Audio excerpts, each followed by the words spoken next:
And we begin with a developing story, and hundreds of Pakistani nationals have been rounded up here in Nairobi a day after the government launched a crackdown on illegal foreigners in the country. Free transit visas belonging to a number of them have been revoked, and the rest moved to different facilities awaiting evacuation, as Ngina Kirori now tells us. 10 p.m. Wednesday night, and the reception of the Wayaki Real Apartments was awash with new residents checking into the building. But the circumstances of their stay here would be altered by an edict by the government, announcing a crackdown on illegal foreigners in the country. And only hours later, they haste to exit the building.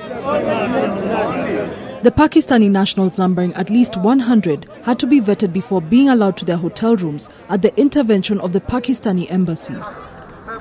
Patel is among the hoteliers hosting the foreigners. He says that they are casual laborers on transit to Saudi Arabia. But they're here for a genuine reason. They are transiting through our country, going to Saudi Arabia.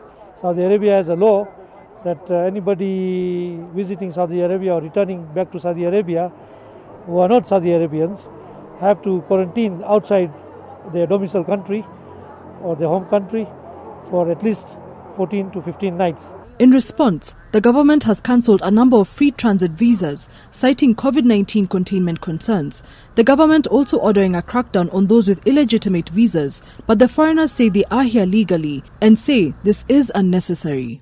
We spoke to the CS, we spoke to the Superintendent of Police that this is a total misunderstanding. These are genuine tourists. They are not here illegally.